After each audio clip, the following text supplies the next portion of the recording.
Hello students, welcome to Vinikas online classes. आज हम लोग क्लास 11 चैप्टर 5 अकाउंटिंग इक्वेशन के क्वेश्चन सॉल्व करेंगे। पिछले कुछ क्लासेस के अंदर हमने कुछ क्वेश्चन सॉल्व किए हैं, थोड़े से हम डिफिकल्टीज लेवल को आगे बढ़ाते हैं। एक दो क्लासेस और लेंगे, हम आराम से क्वेश्चन को करेंगे क्योंकि अगर हमारे पास टाइम बहुत अच्छे से है तो बहुत ज्यादा प्रैक्टिस करेंगे, एक एक चीजों कंसेप्ट क्लियर करेंगे। क्योंकि जिस बच्चे का क्लास 11th क्लियर है उसको जर्नल एंट्रीज बेसिक जो प्रॉब्लम है कभी भी उसको दिक्कत नहीं आएगी और आगे चाहे आप जितने भी कोर्सेज करो आपके लिए 11th जो है वो बहुत ही इंपॉर्टेंट है। तो चलिए क्वेश्चन को स्टार्ट करते अकाउंटिंग इक्वेशन के। आज हम पहले इक्वेशन समझेंगे, फिर उससे हम बैलेंस शीट को बनाएंगे। तो मैंने आपको इसमें दो तीन चीजें बताई थी कि हमेशा अकाउंटिंग इक्वेशन में दो इफेक्ट पड़ते हैं, डुअल इंपैक्ट पड़ता है। दूसरा मैंने कहा था कि एसेट्स और लायबिलिटी हमेशा इक्वल आते हैं। तो इसीलिए आपको यहाँ पे ध्यान रखना है कि सबसे फर्स्ट हमेशा ही क्वेश्चन होगा कि राम शाम किसी ने बिजनेस को स्टार्ट किया, कितना कैश लेकर आया बिजनेस के पास 50,000 का। तो बिजनेस के पास क्या आया? कैश। और कैश के साथ प्रोप्राइटर जो भी पैसा बिजनेस में लगाता है, स्टार्ट करता है, उसे हम क्या बोलते हैं? कैपिटल। तो 50,000 दिख रहा है आपको, कैपिटल इंक्रीज हुआ है और 50,000 का हमारे पास कैश भी आया। उसके बाद second entry paid into bank, यानी कि हमने अपना पैसा बैंक में डाल दिया। अब ध्यान देखो, बैंक में पैसा डाल दिया, चाहे पैसा हमारे पास हो वो हमारी कैश है, उस पैसे को हम बैंक में डाल देंगे तो हमारा बैंक इंक्रीज हो जाएगा और बैंक भी हमारी क्या है? एसेट्स है। तो क्या होगा? कैश में से डिक्रीज हो जाएगा क्योंकि कैश आपके पास से चला गया। क्या आपका बढ़ गया? बैंक अकाउंट बढ़ गया। तो बैंक भी हमारी क्या होती है? एसेट्स। एसेट्स हमने बैंक का अकाउंट ओपन कर दिया। कैश में से 10,000 माइनस करेंगे, बैंक में 10,000 हम ऐड करेंगे। लायबिलिटी साइड का कोई इफेक्ट नहीं पड़ेगा क्योंकि डुअल इफेक्ट है। हो सकता है कि दोनों ही एसेट साइड इफेक्ट पड़े या दोनों एसेट्स लायबिलिटी दोनों पे इफेक्ट पड़े, कुछ भी हो सकता है। तो यहाँ पे क्या हुआ कि हमने अपना कैश बैंक में जमा करा दिया, तो कैश हमारे पास से चला गया और बैंक हमारा इंक्रीज हो गया। तो बैंक का हमने यहाँ पे कॉलम खोल दिया। तो कैश 50 में से 10 चले गए 40, बैंक हमारे पास 10,000 आ गया। अभी भी देखो 50,000 है और हमारे लेफ्ट साइड भी 50,000। हमेशा दोनों साइड इक्वल आएंगे। थर्ड, हमने गुड्स खरीदा है कैश में 20,000। अब ध्यान से देखिए, हमने कैश में गुड्स खरीदा, हमारे पास क्या आया और क्या गया, सिंपल आपको ये समझना है। अब हम कैश में खरीद रहे, ध्यान से देखना, कैश में खरीदेंगे तो कैश हमारे पास से जाएगा और गुड्स, मैंने बताया था गुड्स के लिए हम लोग क्या यूज करते हैं? स्टॉक वर्ड यूज करते हैं। तो हमारे पास क्या आया? स्टॉक के रूप में 20,000 रुपए आया, कैश में से 20,000 हमारे चले गए। तो कैश में से हमने 20,000 माइनस कर दिया, स्टॉक में हमने 20,000 को शो कर दिया। उसके बाद हमने 30,000 का क्रेडिट में गुड्स खरीदा। स्टॉक हमारा 30,000 का बढ़ गया, चाहे हम कैश में खरीदे चाहे हम क्रेडिट में खरीदे। 30,000 का हमने गुड्स यहाँ पे फिर से दिखा दिया। और जब भी आप क्रेडिट में गुड्स खरीदोगे तो हमारा क्या इंक्रीज होता है? क्रेडिटर। मैंने बताया था अगर हम उधार में सामान बेचते हैं तो हमारा डेटर बनता है, डेटर हमारी एसेट्स होती है और जिससे हम सामान उधार में खरीदती है, क्रेडिट में खरीदती है, हमारा क्या क्रिएट होता है? क्रेडिटर। हमने 30,000 का सामान उधार में खरीदा तो 30,000 का हमारा क्रेडिटर इंक्रीज हो गया, बट गुड्स तो हमारे पास आया। तो कैश में 20,000 और 30,000 क्रेडिट में, टोटल हमारे पास कितना गुड्स आ गया? स्टॉक 50,000। कैश में खरीदेंगे तो लायबिलिटी, सॉरी कैश में खरीदेंगे तो कैश में से माइनस और क्रेडिट में खरीदेंगे तो लायबिलिटी हमारी जनरेट हो गई। चलिए थर्ड एंट्री तक हम कर चुके हैं। Fourth entry goods sold for cash. अब हमने गुड्स बेचा है, ध्यान से समझना है, ये एंट्री बहुत इंपॉर्टेंट है। पिछले क्लासेस में मैंने कराया था और अभी भी करा रही हूँ कि एक गुड्स है हमने कैश में बेचा है, 40,000 हमको सेल करने पे मिला है, बट गुड्स की कॉस्टिंग कितनी है? 30,000, 30,000 का उसकी वैल्यू है। हमने उसको 40,000 में सेल किया है। सीधी सी बात, हमारे पास तो 40,000 आया, बट गुड्स की कॉस्टिंग कितनी थी? 30,000। हमारे पास से गुड्स कितने का गया है? 30,000। अब 30,000 का चीज आपने 40,000 में बेचोगे तो कितने का प्रॉफिट हुआ? 10,000 का।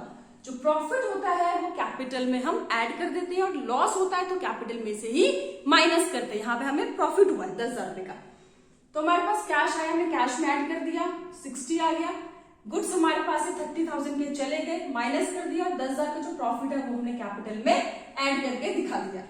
नेक्स्ट क्वेश्चन है हमारा पेड रेंट। मैंने आपको बताया था कुछ भी पे करोगे, चाहे आप सैलरी पे करो, रेंट पे करो, वेजेस पे करो, कमीशन पे करो, कुछ भी पे करोगे, कोई भी एक्सपेंस पे करोगे, आपका कैश और कैपिटल दोनों में से माइनस होगा। तो 500 हमने कैश में से माइनस कर दिया, 500 हमने कैपिटल से भी माइनस कर दिया।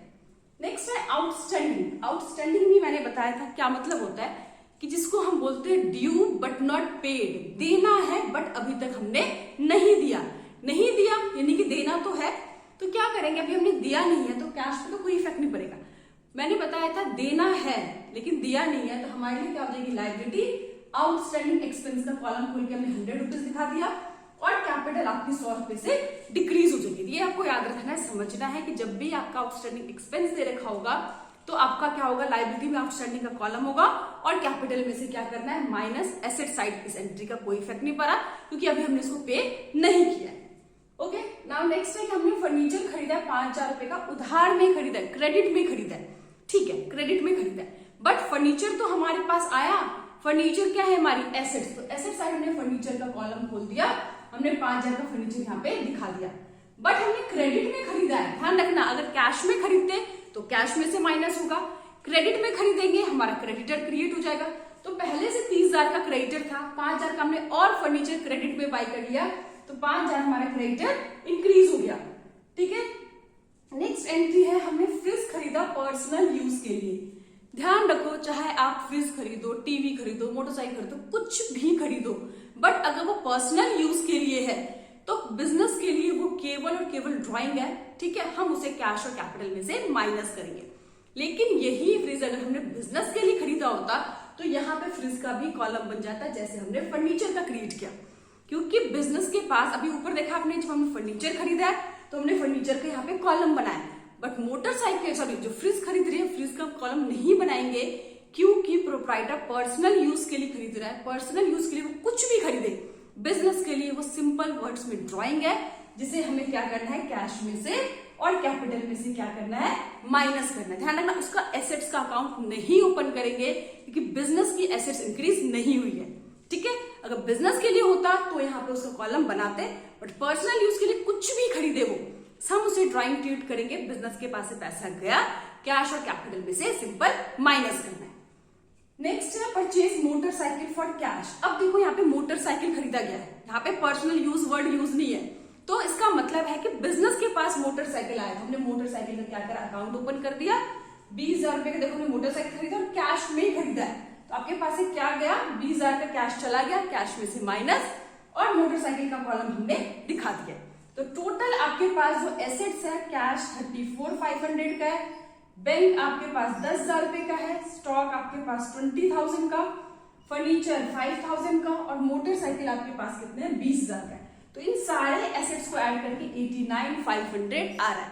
अब हम लायबिलिटी साइड चेक करेंगे, क्या हमारा लायबिलिटी भी 89,500 आ रहा है या नहीं, क्योंकि अभी हमने देखा है कि अकाउंटिंग इक्वेशन जो है एसेट्स इक्वल टू में लायबिलिटी प्लस कैपिटल, इसके हमेशा इक्वल होता है। तो अब हम यहाँ पे वो चेक करेंगे। तो यहाँ पे देखिए क्रेडिट 35,000 का है, 100 का आउटस्टैंडिंग एक्सपेंस है और 54,500 की हमारी क्या है कैपिटल है। इन तीनों आइटम को ऐड करके 89,500 आ रहा है, यानी कि अभी जो हमने क्वेश्चन किया है वो बिल्कुल करेक्ट है, दोनों ही साइड इक्वेशन से इक्वल आ रहे हैं।